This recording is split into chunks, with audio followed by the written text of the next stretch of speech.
नमस्कार दोस्तों, welcome to the learning edu में। दोस्तों, मैं आज आपके सामने रिमाइंडर की बुक लेके आया हूं जो कि द एम पब्लिकेशन की तरफ से है और ऑल इंडिया प्रतियोगिता परीक्षा के लिए काफी महत्वपूर्ण बुक है। इसमें चैप्टर वाइज वास्तविक प्रीवियस ईयर प्रश्नों का सेट दिए गए हैं जो कि 40 प्लस है। और मैं आज आपको इसमें वन लाइनर क्वेश्चंस बायोलॉजी के कराने वाला हूं। वन लाइनर सारे कराने के बाद फिर मैं आप लोग को एमसीक्यू क्वेश्चंस कराऊंगा जो कि इसमें सेट दिए गए हैं। तो अब वीडियो को पूरा लास्ट तक देखना है, फिर कमेंट करके मुझे बताना है आपको वीडियो कैसी लगी और इस वन लाइनर क्वेश्चन में आपको बायोलॉजी कितने क्वेश्चंस पता थे। इसके बाद फिर एमसीक्यू क्वेश्चंस करेंगे पूरे बायोलॉजी कंप्लीट करने के भाई पेज बाय पेज। आज इस वीडियो में आपको 4 पेज कंप्लीट कराने वाला हूं रिमाइंडर के, तो वीडियो को पूरा लास्ट तक देखना है। यह वीडियो आपके railway group D exam NTPC के लिए अति महत्वपूर्ण होने वाली है, तो वीडियो को पूरा लास्ट तक देखना है। चलिए तो फिर स्टार्ट करते हैं बिना देरी किए वीडियो को। इसमें जितने भी वन लाइनर क्वेश्चंस दिए गए हैं वो सारे कवर करने वाले हैं, फिर एमसीक्यू क्वेश्चंस कवर करेंगे। चलिए तो फिर बिना देरी के स्टार्ट करते हैं। और पहला क्वेश्चन अपने सामने रहा, वह विज्ञान जिसका संबंध जीवधारियों के अध्ययन से होता है कहलाती है। तो जीव विज्ञान कहलाती है, याद रखिएगा। नेक्स्ट है, वह विज्ञान जिसमें पेड़ पौधों का अध्ययन किया जाता है कहलाती है वनस्पति विज्ञान। याद रखना है, जिसमें पेड़ पौधों का अध्ययन अध्ययन किया जाता है वनस्पति विज्ञान, जीवधारियों का अध्ययन किया जाता है उसमें जीव विज्ञान। नेक्स्ट है, जीव विज्ञान शब्द का प्रयोग सर्वप्रथम किसने किया था? तो लेमार्क और ट्रेविरिक्स के द्वारा किया गया था। याद रखिएगा, लेमार्क तथा ट्रेविरिक्स के द्वारा जीव विज्ञान शब्द का प्रयोग किया गया था। नेक्स्ट है, जीव विज्ञान के जनक के नाम से जाने जाते हैं। तो अरस्तु को जीव विज्ञान का जनक कहा जाता है, याद रखिएगा। और वनस्पति विज्ञान के जनक तो थियोफ्रिस्ट, वनस्पति विज्ञान के जनक। नेक्स्ट है, बॉटनी शब्द की उत्पत्ति हुई, बॉटनी शब्द की उत्पत्ति हुई ग्रीक भाषा से। याद रखना है, बॉटनी शब्द की उत्पत्ति हुई ग्रीक भाषा से। नेक्स्ट क्वेश्चन है, वनस्पति विज्ञान की वह शाखा जिसमें शैवालों का अध्ययन किया जाता है कहलाता है फाइकोलॉजी। याद रखना है, शैवालों का अध्ययन किसमें किया जाता है? तो फाइकोलॉजी में। याद रखना है, काफी इंपॉर्टेंट है, 12 पूछा जाता है यह क्वेश्चन। पर्यावरण का अध्ययन जीव विज्ञान की किस शाखा के अंतर्गत किया जाता है? तो पारिस्थितिकी। याद रखना है, पर्यावरण का अध्ययन जीव विज्ञान की किस शाखा के अंतर्गत किया जाता है? तो पारिस्थितिकी के। नेक्स्ट है, जीव द्रव्य के पृथक्करण तथा संयोजन से संबंधित वनस्पति विज्ञान की शाखा कहलाती है टिश्यू कल्चर। याद रखना है, जीव द्रव्य के पृथक्करण संयोजन से संबंधित वनस्पति विज्ञान की शाखा कहलाती है टिश्यू कल्चर। नेक्स्ट है, फूलों के संवर्धन के विज्ञान को कहते हैं तो फ्लोरिकल्चर। याद रखना है, फूलों के संवर्धन के विज्ञान को कहते हैं फ्लोरिकल्चर। नेक्स्ट क्वेश्चन है, पुष्पों का अध्ययन कहलाता है, काफी इंपॉर्टेंट है, पुष्पों का अध्ययन कहलाता है एंथोलॉजी। याद रखना है, पुष्पों का अध्ययन कहलाता है एंथोलॉजी। नेक्स्ट है, वनस्पति संवर्धन से संबंधित विज्ञान की शाखा कहलाती है तो हॉर्टिकल्चर कहलाती है। याद रखना है, वनस्पति संवर्धन से संबंधित विज्ञान की शाखा हॉर्टिकल्चर। नेक्स्ट है, सिल्वीकल्चर वनस्पति विज्ञान की वह शाखा है जिसमें वर्णन होता है वन के विकास का। याद रखना है, सिल्वीकल्चर वनस्पति विज्ञान की वह शाखा है जिसमें वर्णन होता है वन के विकास का। नेक्स्ट है, बीजों का अध्ययन कहलाता है, बीजों का अध्ययन कहलाता है स्पर्मोलॉजी। याद रखना है, बीजों का अध्ययन कहलाता है स्पर्मोलॉजी। नेक्स्ट है, घासों का अध्ययन किया जाता है, घासों का अध्ययन किया जाता है एग्रेस्टोलॉजी में। याद रखना है, घासों का अध्ययन किया जाता है एग्रेस्टोलॉजी में। नेक्स्ट क्वेश्चन है, भूमि का अध्ययन किया जाता है, भूमि का अध्ययन किया जाता है पीडोलॉजी में, पीडोलॉजी में भूमि का अध्ययन किया जाता है। नेक्स्ट है, आनुवंशिकता एवं भिन्नता के बारे में जानकारी देने वाली वनस्पति विज्ञान की शाखा को कहते हैं आनुवंशिकी यानी कि जेनेटिक्स। नेक्स्ट है, पौधों को नाम देने वाला विज्ञान कहलाता है तो वर्ग की। याद रखना है, पौधों को नाम देने वाला विज्ञान कहलाता है वर्ग की। नेक्स्ट है, फलों का अध्ययन कहलाता है, फलों का अध्ययन कहलाता है पोमोलॉजी। याद रखना है, फलों का अध्ययन कहलाता है पोमोलॉजी। नेक्स्ट है, पराग कणों का अध्ययन कहलाता है, पराग कणों का अध्ययन कहलाता है पेनिलोलॉजी। याद रखना है, पेलिनोलॉजी कहलाता है पराग कणों का अध्ययन। नेक्स्ट है, संसार में पौधों के वितरण का अध्ययन कहलाता है, संसार में पौधों के वितरण का अध्ययन कहलाता है फाइटोजियोग्राफी। याद रखना है। नेक्स्ट है, साग सब्जी उत्पन्न करने वाले पौधों का अध्ययन कहलाता है ओलेरीकल्चर। याद रखना है, साग सब्जी उत्पन्न करने वाले पौधों का अध्ययन कहलाता है ओलेरीकल्चर। आगे बढ़ते हैं नेक्स्ट क्वेश्चन की तरफ। नेक्स्ट क्वेश्चन है, वार्षिक बलों का अध्ययन कहलाता है, वार्षिक बलों का अध्ययन कहलाता है डेंड्रोक्रोनोलॉजी वार्षिक वलयों का अध्ययन कहलाता है। नेक्स्ट है सजावटी वृक्ष झाड़ियों के संवर्धन से संबंधित विज्ञान का अध्ययन कहलाता है। तो आर्बोरी कल्चर याद रखना है, सजावटी वृक्ष झाड़ियों के संवर्धन से संबंधित अध्ययन कहलाता है, तो आर्बोरी कल्चर। नेक्स्ट है पौधों की आंतरिक संरचना का अध्ययन कहलाता है। पौधों की आंतरिक संरचना का अध्ययन कहलाता है शारीरिकी, याद रखना है। नेक्स्ट है कवकों का अध्ययन कहलाता है माइकोलॉजी, और शैवालों का अध्ययन कहलाता है फाइकोलॉजी। इन दोनों को याद रखना है क्योंकि बार बार रिपीटेड क्वेश्चंस होते हैं, ये दोनों इंपॉर्टेंट है, याद रखना है। कवकों का अध्ययन माइकोलॉजी और शैवालों का अध्ययन फाइकोलॉजी। नेक्स्ट है बाहरी ग्रह तथा अंतरिक्ष में जीवन का अध्ययन किया जाता है, तो एक्सोबायोलॉजी के द्वारा किया जाता है। नेक्स्ट है जीवाश्म वनस्पति विज्ञान में अध्ययन किया जाता है जीवाश्मों का अध्ययन किया जाता है। हिस्टोरिया प्लाटूरम पुस्तक के लेखक कौन है, तो थियोफ्रेस्ट, सच याद रखना है। नेक्स्ट है सिस्टम नेचुरी नामक प्रसिद्ध पुस्तक के लेखक कौन है, तो इसका राइट आंसर हो जाएगा लीनियस। इन्हें वर्गीकी का जनक भी कहा जाता है, कार्योलस लीनियस को। नेक्स्ट है जिन पौधों पर बीज बनते हैं परंतु पुष्प नहीं लगते कहलाते हैं अनावृत बीज, याद रखना है। जिन पौधों पर बीज बनते हैं परंतु पुष्प नहीं लगते कहलाते हैं अनावृत बीज। नेक्स्ट है द्विनाम पद्धति के प्रतिपादक थे लीनियस, याद रखना है। द्विनाम पद्धति के प्रतिपादक कौन थे, लीनियस। यह भी काफी इंपॉर्टेंट क्वेश्चन है, तो ये पिछले ग्रुप डी का एग्जाम एनटीपीसी का एग्जाम हुआ उसमें रिपीटेड हुआ है बार बार क्वेश्चन, याद रखना है इसको भी। नेक्स्ट है द्विनाम पद्धति के अनुसार जीवधारी का नाम लैटिन भाषा के कौन कौन से दो शब्दों से मिलकर बना है, तो वंश और जाति के से मिलकर बना है, दो शब्द से मिलकर, याद रखना है। नेक्स्ट है वर्गीकी का पितामह किसे कहा जाता है, तो कार्योलस लीनियस को कहा जाता है जनक या पितामह, याद रखना है। नेक्स्ट है पुष्पी पादपों को रखा गया है फेनरोगैम्स में, याद रखना है। पुष्पी पादपों को रखा गया है फेनरोगैम्स में। नेक्स्ट है अपुष्पी पादपों को रखा गया है क्रिप्टोगैम्स में रखा गया है। नेक्स्ट है वर्गीकरण की आधारीय इकाई है स्पीसीज, याद रखना है। वर्गीकरण की आधारीय इकाई है स्पीसीज। नेक्स्ट है हाइड्रोफाइट होते हैं जलीय पौधे, याद रखना है। हाइड्रोफाइट होते हैं जलीय पौधे। नेक्स्ट है अधिकांश जीवाणु विविध पोषी होते हैं किंतु कुछ होते हैं स्वपेशी, याद रखना है। अधिकांश जीवाणु विविध पोषी होते हैं किंतु कुछ होते हैं स्वपेशी। नेक्स्ट है जीवाणु की खोज सर्वप्रथम किसने की थी, तो एंटिवन लूवेनहॉक के द्वारा सर्वप्रथम जीवाणु की खोज की गई थी। नेक्स्ट है जीवाणु की साधारण आकृति होती है क्षण रूपी, याद रखना है। जीवाणुओं की साधारण आकृति होती है क्षण रूपी। नेक्स्ट है वे जीवाणु आकार में छोटे होते हैं कहलाते हैं गोलाणु, याद रखना है। नेक्स्ट है एक गोल जीवाणु कहलाता है कोकस, याद रखना है। एक गोल जीवाणु कहलाता है कोकस। नेक्स्ट है एक सर्पिल जीवाणु कहलाता है स्पाइरलम, याद रखना है। स्पाइरलम कहलाता है। नेक्स्ट है जीवाणु में किसका अभाव होता है, माइटोकॉन्ड्रिया का, याद रखना है। जीवाणुओं में किसका अभाव होता है, माइटोकॉन्ड्रिया का। नेक्स्ट है वास्तविक केंद्रक अनुपस्थित होता है जीवाणुओं में, याद रखना है। वास्तविक केंद्रक अनुपस्थित होता है। नेक्स्ट है सबसे छोटा जीव है माइकोप्लाज्मा, याद रखना है। सबसे छोटा जीव है माइकोप्लाज्मा।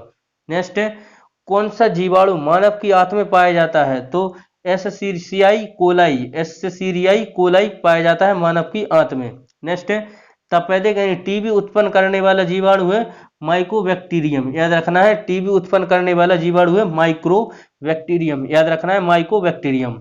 नेक्स्ट है किसके द्वारा भोजन की विषाक्तता उत्पन्न होती है, तो क्लैस्ट्रीडियम वेटुलिनम के द्वारा उत्पन्न होती है, याद रखना है। नेक्स्ट है अधिकांशतः एंटीबायोटिक्स प्राप्त होते हैं जीवाणुओं से, याद रखना है। अधिकांशतः एंटीबायोटिक्स प्राप्त होते हैं जीवाणुओं से। आगे बढ़ते हैं। नेक्स्ट क्वेश्चन से जो जीवाणु सीधे वायुमंडलीय नाइट्रोजन को नाइट्रोजन के यौगिक बदलते हैं कहलाते हैं नाइट्रोजन स्थिरीकरणीय जीवाणु, याद रखना है। स्थिरीकारी जीवाणु कहलाते हैं। नेक्स्ट है नाइट्रोजन स्थिरीकरण में हीमोग्लोबिन का कार्य है, तो ऑक्सीजन का अवशोषण करना, याद रखिएगा। नाइट्रोजन स्थिरीकरण में हीमोग्लोबिन का कार्य है ऑक्सीजन का अवशोषण।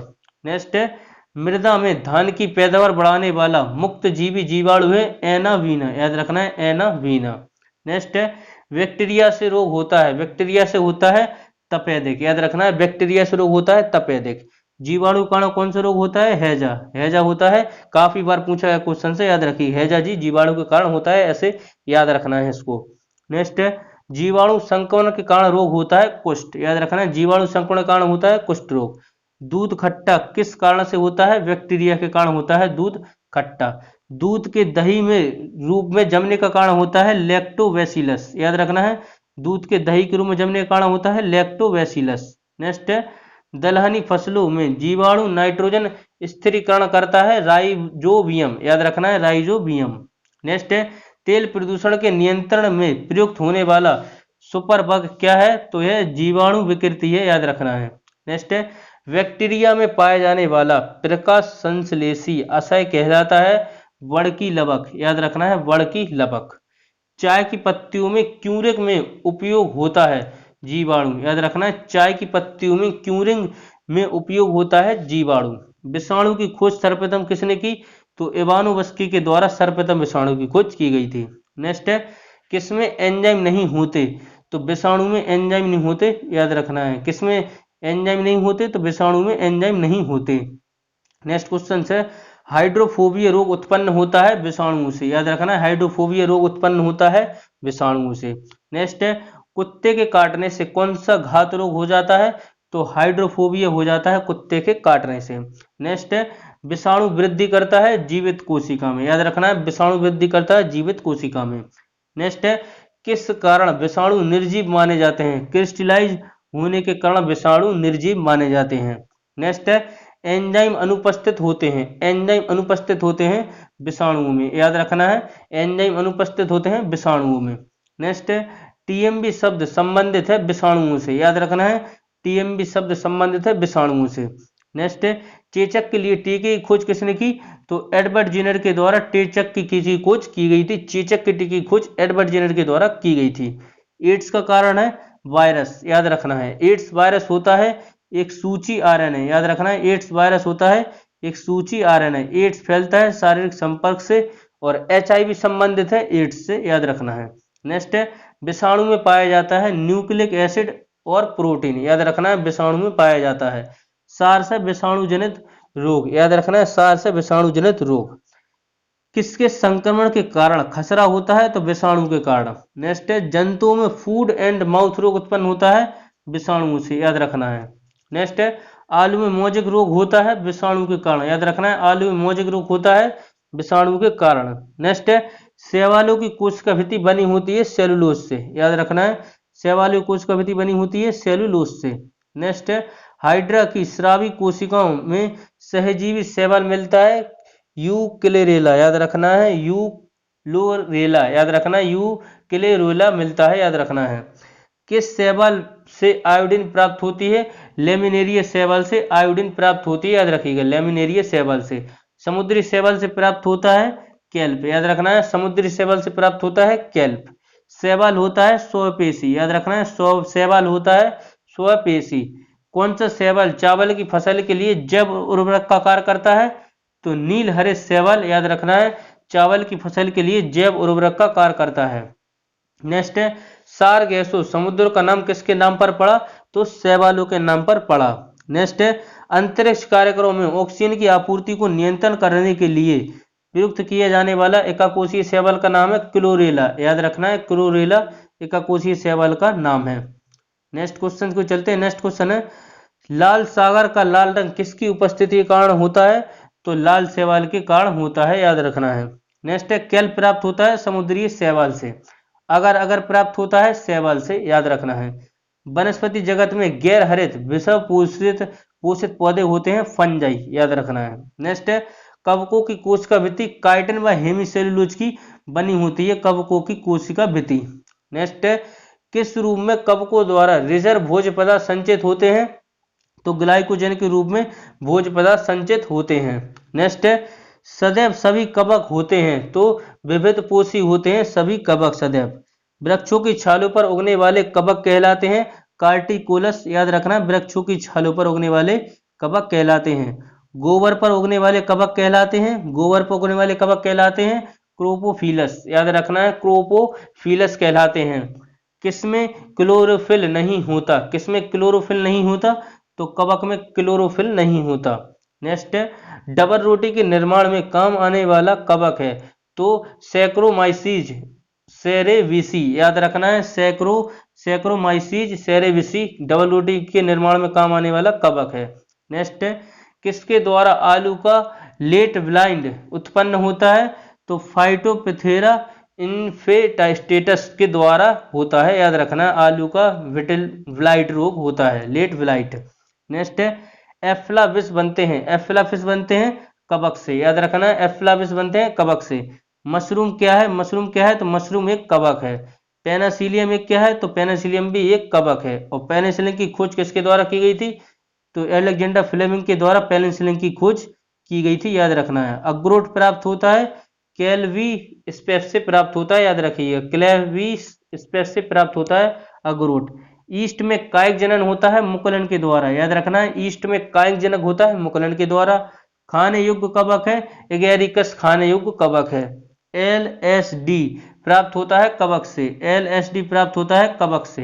नेक्स्ट है, प्रथम पृथक किया गया प्रतिजैविक था पेनिसिलिन, याद रखिएगा। टिक्का रोग होता है मूंगफली से संबंधित है टिक्का रोग, याद रखना है मूंगफली से संबंधित है टिक्का रोग। नेक्स्ट है, स्टेप्टोमाइसिन, स्टेप्सोमाइसिन को पृथक किया गया था वॉक्समैन के द्वारा। विस्तृत स्पेक्ट्रम प्रतिजैविक किससे उत्पन्न होते हैं, तो स्टेप्टोमाइसिस से उत्पन्न होते हैं। नेक्स्ट है, औद्योगिक स्तर पर पेनिसिलिन प्राप्त किया जाता है पेनिसिलियम क्राइसोजोनम से प्राप्त किया जाता है, याद रखिएगा। नेक्स्ट है, गन्ने में लाल सड़न रोग होता है कवकों के द्वारा होता है, याद रखिए गन्ने में लाल सड़न रोग। आगे बढ़ते हैं, नेक्स्ट क्वेश्चन से, बेकरी में ब्रेड बनाने के लिए ईस्ट का उपयोग किया जाता है, ब्रेड को मुलायम और लचीला बनाने के लिए इसका उपयोग किया जाता है, याद रखिए ईस्ट का। एथलीट फुट नामक बीमारी उत्पन्न होती है, एथलीट फुट नामक बीमारी उत्पन्न होती है कवक से, याद रखना है। एफ्लाटॉक्सिन है तो कवक द्वारा उत्पन्न विषय, याद रखना है एफ्लाटॉक्सिन। लाइकेन बनता है कवक और शैवाल के सहजीवी से। नेक्स्ट है, लाइकेन सूचक होते हैं वायु प्रदूषण के, याद रखना है वेरी वेरी इंपॉर्टेंट क्वेश्चन है ये है सारे, पेपर में बार बार यहाँ से क्वेश्चन पूछा जाता है, याद रखिए इन सभी को याद रखना है। लिटमस पत्र प्राप्त किया जाता है लाइकेन से, याद रखना है। लाइकेन में कवक और शैवाल के मध्य सहजीवी का संबंध कहलाता है हेलोटिज्म, याद रखना है हेलोटिज्म कहलाता है। लाइकेन बनता है कवक और शैवाल से, लाइकेन सूचक होते हैं वायु प्रदूषण के, और लिटमस पत्र प्राप्त किया जाता है लाइकेन से, याद रखना है सारे क्वेश्चंस याद रखना है, काफी इंपोर्टेंट है। नेक्स्ट है, खाली चट्टानों पर उगने वाले लाइकेन को कहा जाता है सेक्सिकुलस, याद रखना है खाली चट्टान पर उगने वाले लाइकेन को कहा जाता है सेक्सिकुलस। जापान के लोग किस लाइकेन को सब्जी के रूप में खाते हैं, इंडोकार्पन, इंडोकार्पन को खाते हैं जापान के लोग। नेक्स्ट है, पुनर्जीवन का गुण होने के कारण किसे मेजों पर सजावट के लिए रखते हैं, तो सिले जिलेना, याद रखिएगा जिनेला को रखते हैं। नेक्स्ट है, मिर्गी की औषधि किस लाइकेन से प्राप्त होती है, तो परमेलिया से प्राप्त होती है। नेक्स्ट है, कौन सा पादप समूह वनस्पति जगत का उभयचर कहा जाता है, ब्रायोफाइटा, याद रखिएगा कौन सा पादप समूह वनस्पति जगत के उभयचर है, तो ब्रायोफाइटा। नेक्स्ट है, जड़ के स्थान पर मूलाभास पाया जाता है, तो ब्रायोफाइटस में पाया जाता है। ब्रायोफाइटस में सम्मिलित है लीवर बर्ड व मोस, याद रखना है। बीजों की विकृति किसमें उत्पन्न हुई, तो टेरिडोफाइटा में बीजों की उत्पत्ति हुई, याद रखना है। नेक्स्ट है, एजेला एक है जलीय फर्ण, याद रखना है एजेला एक है जलीय फर्ण, याद रखिएगा। नेक्स्ट है, जीवाणु दवा के रूप में प्रयोग होता है, तो लाइकोपोडियम प्रयोग होता है जीवाणु दवा के रूप में। नेक्स्ट है, दमा एवं खांसी के रोगों में काम आने वाली एफेड्रिन किससे प्राप्त होती है, तो एफेड्रा से प्राप्त होती है, याद रखना है। जैव उर्वरक के रूप में उपयोग किया जाता है एजेला का, जैव उर्वरक के रूप में उपयोग किया जाता है एजेला का। सबसे अधिक क्रोमोसोम पाए जाते हैं टेरिडोफाइटस में, सबसे अधिक क्रोमोसोम पाए जाते हैं। किस वर्ग के पौधों में बीज बनते हैं परंतु बीज नगन रूप में होते हैं, तो जिम्नोस्पर्म। नेक्स्ट है, जिम्नोस्पर्म का मेवा किसे कहा जाता है, चिलगोजा को, याद रखना है जिम्नोस्पर्म को मेवा किसे कहा जाता है, चिलगोजा को। नेक्स्ट है, जीवित जीवाश्म होता है साइकस, याद रखना है जीवित जीवाश्म कहलाता है साइकस। कोरोलाइट जड़ें पाई जाती हैं साइकस में, याद रखना है कोरोलाइट जड़ें पाई जाती हैं साइकस में। सबसे बड़ा बीजांड है साइकस। संसार में सबसे लंबे पौधे संबंधित हैं जिम्नोस्पर्म से। चिलगोजा प्राप्त होता है पाइनस से, याद रखना है चिलगोजा प्राप्त होता है पाइनस से। साबूदाना बनाया जाता है साइकस से, याद रखना है साबूदाना बनाया जाता है साइकस से।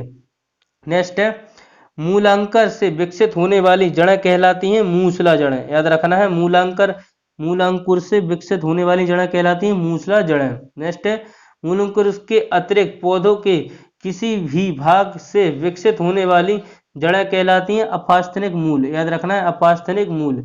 श्वसन मूल मिलती हैं जूसिया से, याद रखना है जूसिया से मिलती हैं श्वसन मूल। डहेलिया की जड़ें हैं कंदिल और पुलिंकित, याद रखना है कंदिल और पुलिंकित हैं। अब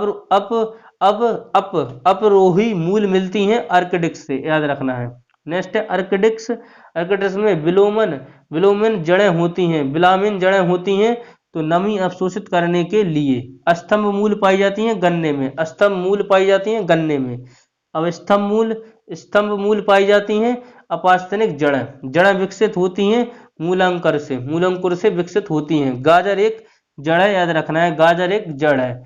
जड़ के किस भाग में सर्वाधिक वृद्धि होती है तो मूल शीर्ष के ठीक पीछे। बरगद के पेड़ पर तने से लटकने वाली मोटी जड़ें कहलाती हैं स्तंभ मूल। पान की लता से बनने वाली जड़ होती हैं आरोही जड़, याद रखना है आरोही जड़। नेक्स्ट क्वेश्चन है तुर्क रूपी जड़ पाई जाती है, तुर्क रूपी जड़ पाई जाती है मूली में, तुर्क रूपी जड़ पाई जाती है मूली में। कुंभी रूपी जड़ पाई जाती है, यह पाई जाती है सलजम में, याद रखना है। स्तंभ श्वसन मूल पाई जाती है राइजोफेरा में, श्वसन मूल पाई जाती है राइजोफेरा में। पेड़ में हमेशा होता है, पेड़ में हमेशा रहता है होता है जड़, याद रखना है। कैक्टस में सूल किसका रूपांतरण है पत्ते, याद रखना है कैक्टस में सूल किसका रूपांतरण है पत्ते। आलू का खाने योग्य भाग होता है तना, आलू का खाने योग्य भाग होता है तना। वर्णकाय स्तंभ एक रूपांतरण है तना का, वर्णकाय एक स्तंभ रूपांतरण है तना का। नागफनी में प्रकाश संश्लेषी कार्य होता है वर्णकाय स्तंभ के द्वारा होता है नागफनी में। नेक्स्ट है मृत पौधे समान पौधे प्राप्त होते हैं तने की कलम से, याद रखना है। पत्ता गोभी खाद्य पदार्थ का संग्रह कहाँ करता है तो पत्तियों में करता है। आलू भूमिगत रूपांतरित तना है जिसे कहते हैं कंद, याद रखना है। हल्दी का खाने योग्य भाग होता है पिरकंद, हल्दी का खाने योग्य भाग होता है पिरकंद। अदरक एक है राइजोम, याद रखना है राइजोम है अदरक एक। प्याज रूपांतरित है तने का, याद रखना है प्याज रूपांतरित है तने का। प्राय किसकी पत्ती में वर्दल न्यूनीकृत होता है तो शुष्कोद्भिद में होता है, याद रखना है। पुष्पों का अध्ययन कहलाता है एंथोलॉजी। वे पौधे जिनमें कभी पुष्प नहीं बनते कहलाते हैं क्रिप्टोगेम्स, याद रखना है वे पौधे जिनमें कभी पुष्प नहीं बनते वे कहलाते हैं क्रिप्टोगेम्स। पुष्प के जनन चक्र हैं पुमंग और जायन, याद रखना है पुष्प के जनन चक्र हैं। पौधों का कौन सा भाग फूल बनाने का उद्भिन्न ग्रहण करता है तो पर्ण, याद रखना है। संसार का सबसे बड़ा पुष्प उत्पन्न होता है रेफिलेसिए के द्वारा और संसार का सबसे छोटा पुष्प वुलोफिया, याद रखना है। फूल गोभी का खाने योग्य भाग होता है पुष्पक्रम, याद रखना है फूल गोभी का खाने योग्य भाग होता है पुष्पक्रम। जीवन चक्र की दृष्टि से पौधे का सबसे महत्वपूर्ण अंग है पुष्प, याद रखना है। नेक्स्ट है परागकोश से वर्तिकाग्र का पराग का स्थानांतरण कहलाता है परागण। नेक्स्ट है एनिमोफिली परागण होता है वायु के द्वारा, याद रखना है एनिमोफिली परागण होता है वायु के द्वारा। एंटिमोफिली परागण होता है कीटों के द्वारा, एंटिमो परागण होता है कीटों के द्वारा। जूफिली परागण होता है जंतुओं के द्वारा, जूफिली परागण होता है जंतुओं के द्वारा। ऑर्निथोफिली परागण होता है पक्षियों के द्वारा, ऑर्निथोफिली परागण होता है पक्षियों के द्वारा। जल द्वारा परागण कहलाता है हाइड्रोफिली। चमगादड़ द्वारा परागण कहलाता है जिरेप्टोरोफिली कहलाता है। जो परागण बंद पुष्पों में होता है कहलाता है क्लिस्टोगैमी, याद रखना है क्लिस्टोगैमी कहलाता है। घेंगों द्वारा परागण कहलाता है मेलेकोफिली, याद रखना है। सुगंधित पुष्पों में परागण होता है कीट द्वारा परागित फूलों का परागकण होते हैं रूछ और चिपचिपे, याद रखना है। वर्तिका यानी स्टाइल सदैव खुरदुरा चिपचिपा होते हैं तो कीट परागित पुष्पों में होता है, कीट परागित पुष्पों में कीट परागित पुष्पों में होता है। वर्तिका स्टाइल सदैव खुरदुरा तथा चिपचिपा होते हैं, तो कीट परागित पुष्पों में। नेक्स्ट है जंतु परागण, वायु परागण होता है हवा द्वारा, याद रखना है। कीट परागण कीटों के द्वारा, जल परागण जल द्वारा होता है, पक्षी परागण पक्षियों के द्वारा होता है, मेलोकोफिलस परागण होता है घेंघों के द्वारा, याद रखना है। जिप्टोफिलस परागण होता है चमगादड़ के द्वारा, और जूफिलस होता है जंतु के द्वारा, याद रखना है, काफी इंपॉर्टेंट है। नेक्स्ट है एक नर युग्मक का अंडाणु से संयोजन कहलाता है निषेचन क्रिया, याद रखना है। एक नर युग्मक का अंडाणु से संयोजन कहलाता है निषेचन क्रिया। किसमें? निषेचन के पश्चात बीजों के बीजावरण विकसित होते हैं, तो अध्यावरणों में होते हैं। भ्रूण किसमें मिलता है? तो बीज में मिलता है। भ्रूण किसमें मिलता है? बीज में मिलता है। तो आपके यहाँ पे मैं 2-3 पेज मैंने आपके लोग को कंप्लीट करा दे। वीडियो आपको कैसा लगा कमेंट के माध्यम से मुझे जरूर बताएं, और आप लोग को इसमें कितने क्वेश्चंस बताते यह भी जरूर बताएं, क्योंकि जो क्वेश्चन है रिमाइंडर में इसमें प्रीवियस ईयर क्वेश्चंस का कलेक्शन दिया गया है, और सेट भी एमसीक्यू क्वेश्चंस दिए गए हैं, जो कि मैं आपको बायोलॉजी पूरी 1 लाइन कंप्लीट करने के बाद कराऊंगा। तो अगर आप चैनल पर नए हैं प्लीज तो आप चैनल को जरूर सब्सक्राइब कर दीजिएगा, और आप हो सके तो अपने स्टडी ग्रुप में जरूर से शेयर कर दीजिएगा, लाइक कर दीजिएगा वीडियो को। अगर आप इसका पीडीएफ चाहते हो टेलीग्राम पर ज्वाइन हो जाए, वहां इसका पीडीएफ अवेलेबल है। मिलते हैं अगले पार्ट में। इसके साथ जय हिंद जय भारत।